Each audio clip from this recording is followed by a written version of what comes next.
Hey everybody, it's Deirdre Fay, and I wanted to talk to you about relationship stress. Because we all want to be loved, right? And we all love to love, or for the most part, we like to love, but we're afraid we're going to get disappointed or hurt or betrayed or something bad will happen. And so we get all frustrated with the whole process of being in a relationship.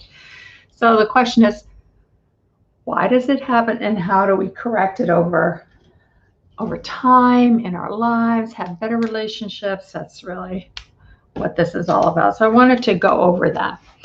And basically, what I want to look at is how these troubles start.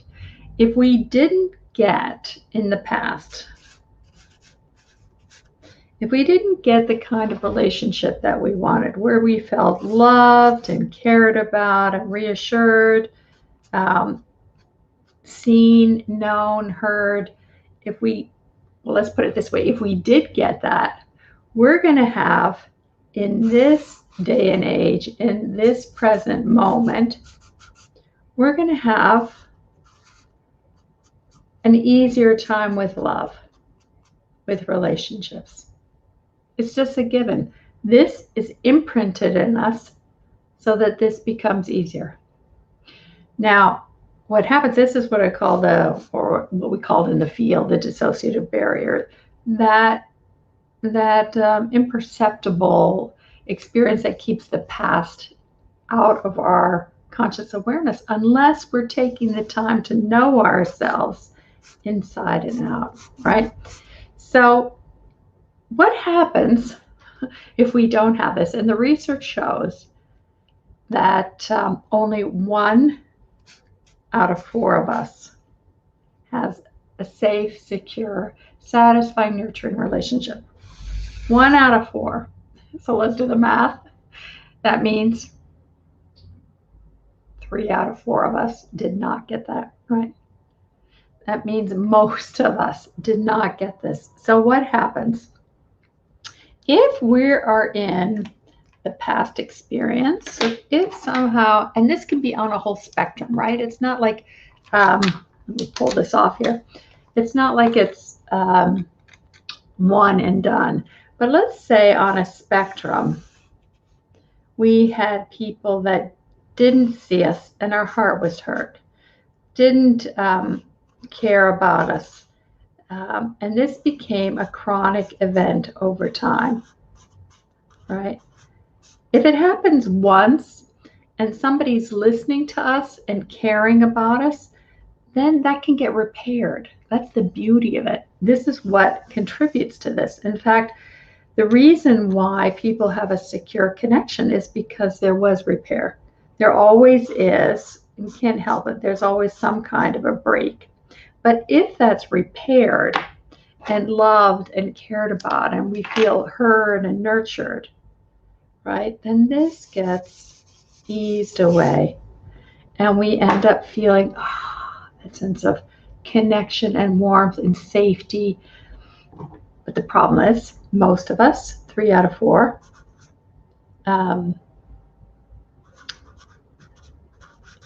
don't have that. So what happens is these little hurts build up in our bodies, in our mind, in our heart. And in yoga, we talk about the many different levels of the body, not just the physical body. So there's many different layers where hurts happen. And these start piling up. And they happen in different ways. We can think about them. Let's say there was I call these time capsules just to make it easy. Let's say something happened when you were 3 years old, right? And it's not recorded as a conscious memory or a cognitive memory. Like we don't have a narrative story about it, but there's something that we felt experience. We feel like there's something wrong with me, that I'm not getting loved. And this is just a developmental issue that happens as the brain and the body and the heart and the mind develop before 3. After 3, we start having ability to have what we call autobiographical memory. But it's not completely in place until after our teenage years. So that means, let's say we had another experience like at 8 years, right? and there was a lot of upset or turmoil or who knows what was going on. This stuff gets stored at what I call the time capsules, right? They're waiting in the wings until something happens in this moment. Let's just say something happens. And when that something happens, and there's some kind of a correlation to this or this, we experience in this moment, we have the felt experience of this pop in. It just starts. Sometimes it's a little feeling, sometimes it's a huge feeling that flows up into this moment. And what happens is we're in this moment, but our body is re-experiencing what we couldn't digest back then. Does that make sense, you guys? It'd be helpful to hear if that makes sense, because it's kind of confusing, right? We're here, but our body is feeling this, and we think this is happening now. And this is where it gets really confusing. It's not like this isn't being triggered by something real, right? But it's exacerbated by this. So we think about like the charge of it, that maybe this is on a charge of, let's say it's a charge of 3 out of 10. Let's just say, like a small thing. You know how these trigger things are never really feel small. But the reason they don't feel small is because of this. So let's say it happens on a charge of 3 here. But this is encoded, undigested, right? Our bodies feel it like we weren't able to digest it at 8 years. So our poor little 8-year-old body wasn't able to process it. And so it's encoded in that unprocessed state. So what happens is this unprocessed material explodes into this moment as not like in the here and now, its charge is like a 3 out of 10. And the past charge erupts into this moment. And let's say it's a 10 out of 10. And usually when it happens, it feels like it's more like a 100 out of 10. It's not, but that's what it feels like, our body. And the reason is that I always find it so fascinating in myself when it happens, and also with others, is that it's because it's undigested. So we are experiencing this as if it were happening now, right? But we're experiencing it in its undigested form. Like in this moment, like I'm old now, I can process things in a different way. But when this feeling state comes up, it feels like I'm overwhelmed, I'm lost, I can't deal with it. It's just too big for me. And that is the key. That's the key. If it's too big for this moment, you can pretty much assume it's about the past, right? Pretty much assume it's about the past. So this is what contributes to stress in our relationships, because we're dealing with people here and people are dealing with us here in the present moment. And yet we have this storehouse of stuff that's just waiting to be triggered and ignited. And the purpose is so that we get healed. But when we're in that state, it doesn't feel like we can heal it because we're here. So our big task is, how do we stay here so that we can deal with this, right? How can we do that? Oh, Emma, great. You're saying it makes sense. That's so great. We experienced that event as a childhood trauma. Exactly. Great. Yeah, thank you. Yeah. Michelle saying thumbs up. Good. Or is that, I can't figure out that emoji. Yeah, but it's in there. So that's what we're trying to do, is make sense of it. But the key thing, the first step, is we have to stay here in this present moment so that we can then be with what comes up.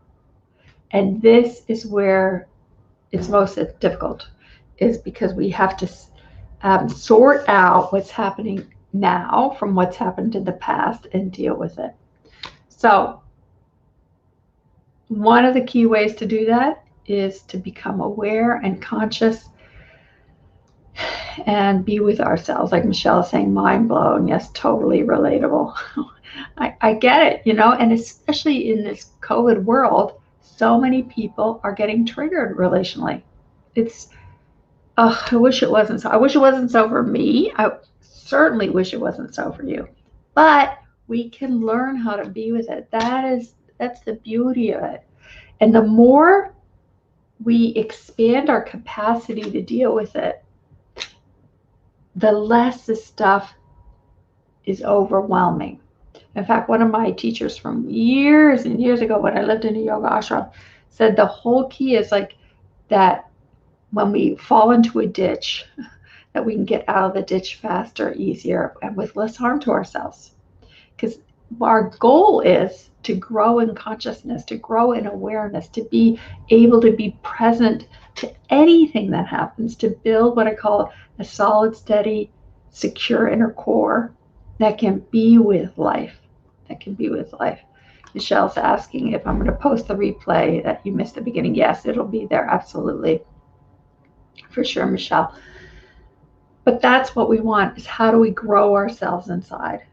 How do we grow ourselves so that we can be with ourselves and sort all this out? And there are very basic principles on how we can do that.